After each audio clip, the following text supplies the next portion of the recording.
There it is.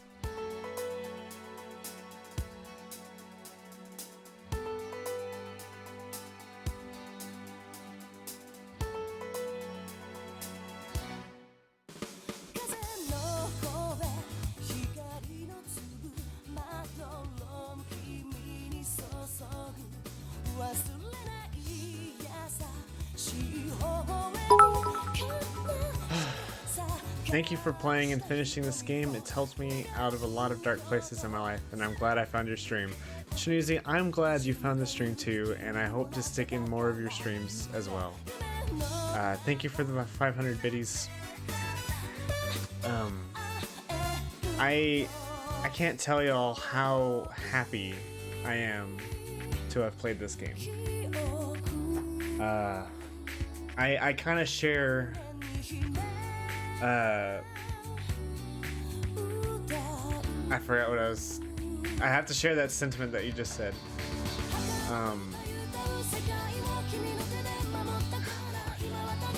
The song though. Yeah, you can share it. Yeah. But Jesus, let me, while this is going on, let me get my review sheet and whatnot.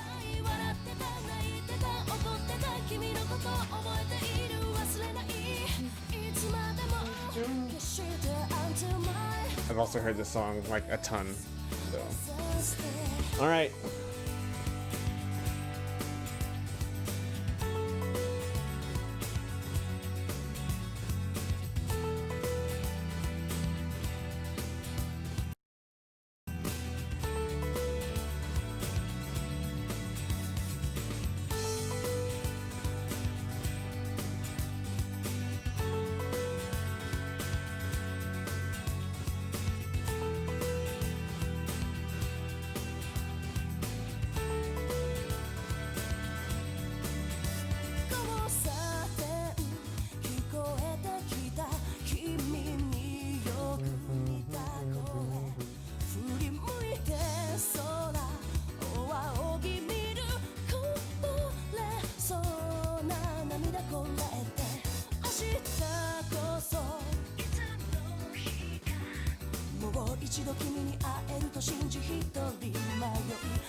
Alright, so I wrote down all my categories.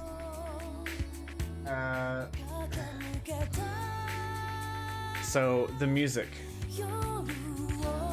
There was a lot of places that that the music fit really well. And then there's a lot of silly times where the music was like, what's going on here, right? But no matter where it was used, it was always good.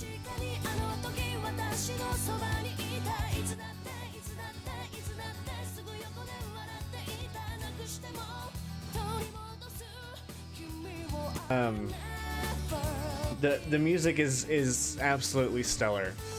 I am so happy that I was able to experience this soundtrack and just the story and everything about this game. But we're on music right now, and let's not get sidetracked. Shoji Meguro is a musical genius. I would have to give this game a 9.5 out of 10. Because there were some songs that were like, what's going on?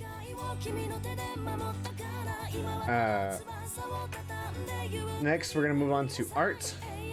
The art style, surprisingly, from 2007. It surprisingly held up. I think I do prefer the direction that P5 has its art, because it lends itself to the style of the game, right? Like, you're a phantom thief, and the whole aesthetic is around that. Here, it's like, I guess it's there. There's a lot of, I'm not gonna say useless like art pieces or anything like that, but there's a lot of things that could have been better, I think, with the art. Persona drawings though, like all of the illustrations are gorgeous, hands down. Like that's not what I'm talking about. It's the blocks of text that just kind of appear and whatnot. So the art is still good. So I think I'm gonna give that one an 8. An 8 out of 10. Gameplay. All right. Okay, play. Okay.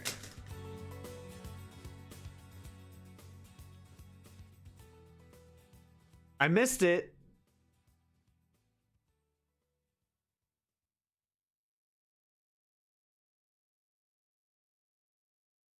Damn it, guys. It's fine. I can just watch it here in a little bit. So gameplay. I actually didn't care for the gameplay that much, and let me explain why. I absolutely loved Persona 5, and if this is about removing the nostalgia goggles and whatnot, I have to say that the mechanics, while they're the same as most Shin Megami Tensei games, I hated the fact that I wasn't able to control my party members. If I could just control my party members, everything would have been so much easier for this last boss fight. I think I'm a little bit spoiled after playing Persona 5 because I was able to customize my party around my and use strategies that were based off of my my personal like personas and stuff. So there was also a lot of unnecessary walking. And that's a little bit nitpicky of me to say, but like there's several segments where it's like, yeah, your room is up the stairs to the right, or you need to go up to the 4th floor and go. I think that Persona 5 did a really good job at having easy ways to just get to things you needed to like interact with.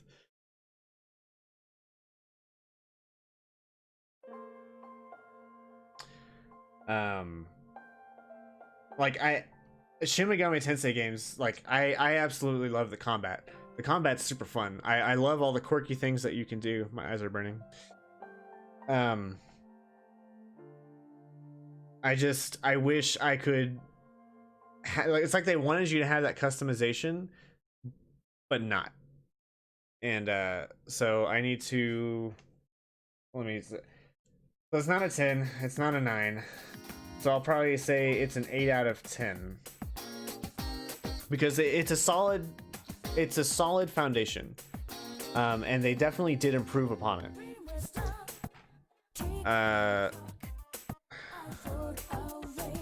Yeah, I think I'm gonna stick with an 8 out of 10. So the story, there were so many moments. I'm not. So social links are gonna be a separate thing here. So the main story, right? It was a little bit confusing at the end.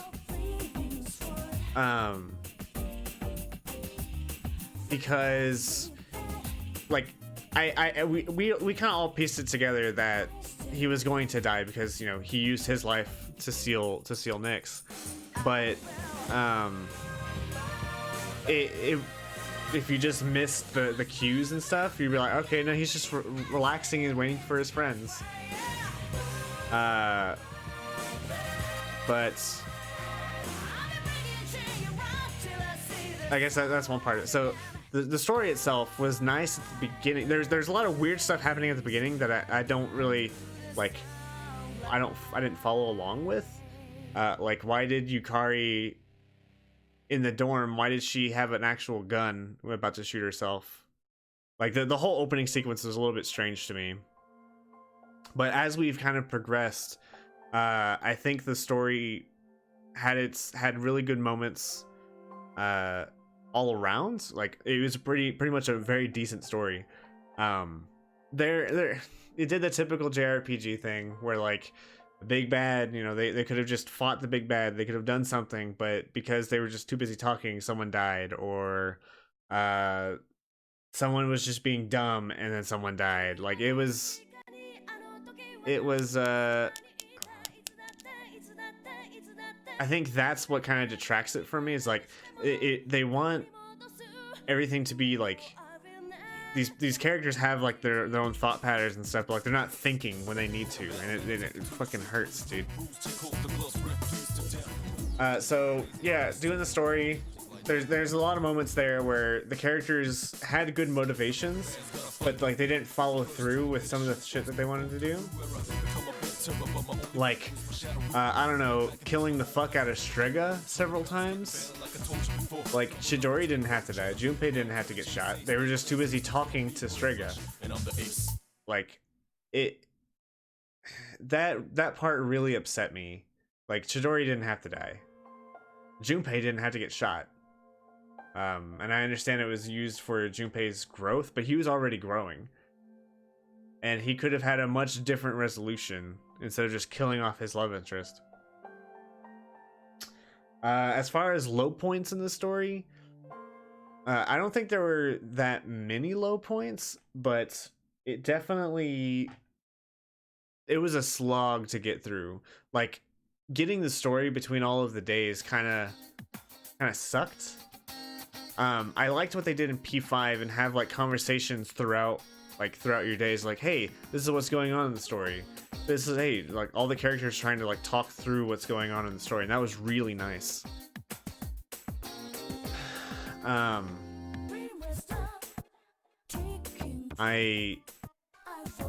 Overall I really enjoyed it though.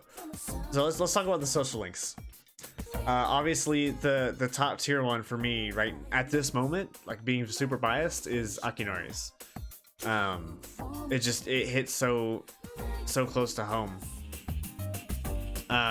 But if I were to step back a bit, I think I enjoyed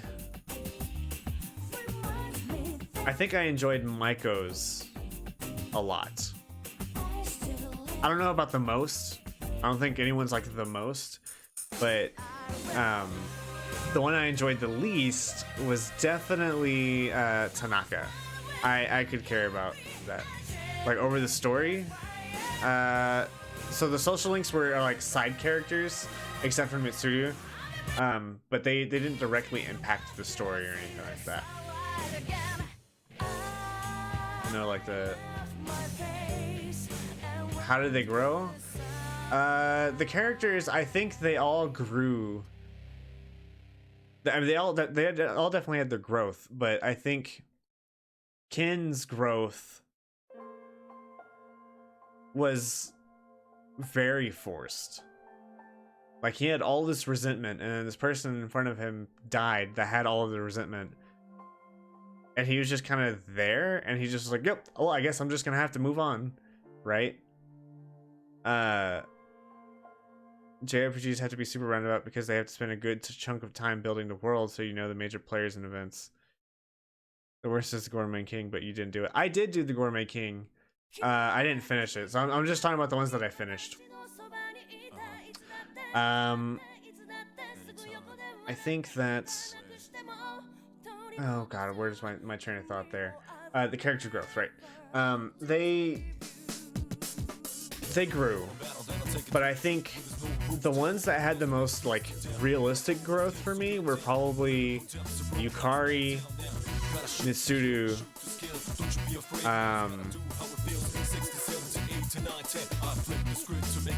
I don't want to say Akinari, because Akinari's was like his friend died, or Shinji died, and he just kind of was like, I gotta move forward, you know, so look after me, Shinji, or, you know, so I can tell you all about this and whatnot. It just felt so forced and like out of place that he just got over it that quickly. Oh, sorry, yes, Akihiko. I absolutely fucking loved Shinji. Shinji was one of my favorite characters, like hands down. And I am pissed that he died. a lot of that growth also depends on the social links you max too, right? There's even more depth if the investment is there, at least for some of them. Yeah, but you can't. I think in P3 you can't social link the male C's members. Yeah. Oh yeah, and then Fuka, I don't really understand any of her like backstory. She's still such like an enigma to me, and I'm sure that's because I didn't do the social link, but like she just kind of showed up, had these powers, was able to be way more useful than Mitsuru, and she got a second awakening because of Natsuki. Oh well. Well, you see him more in Persona Q, Persona Q2, and in the anime. I see. Okay, so the story. Let's give a ranking to the story, or a rating. I think the story, if I were to bundle it all together, social links and the main story, I would give this game a fucking 9 out of 10. I think this is a stellar story. And if they were to fix just a little bit more of the pacing and made it faster, like everything just in general a little bit faster, movement, combat, all that stuff, this would be probably my all-time favorite game.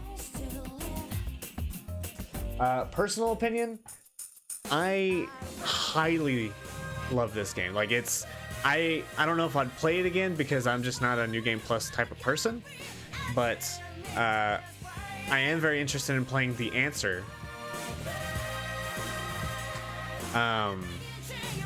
I want to see more of this universe.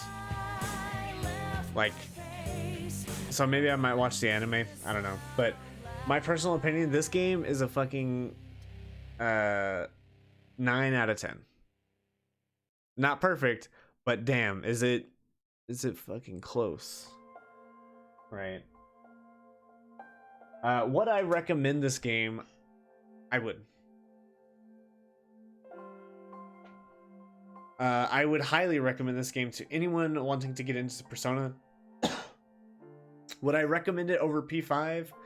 I would probably say play P5 first, and then maybe go into P3 knowing that it is a different mechanic, like different gameplay.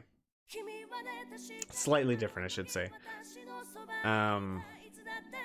It's really slow. But I think that will kind of wrap up the review.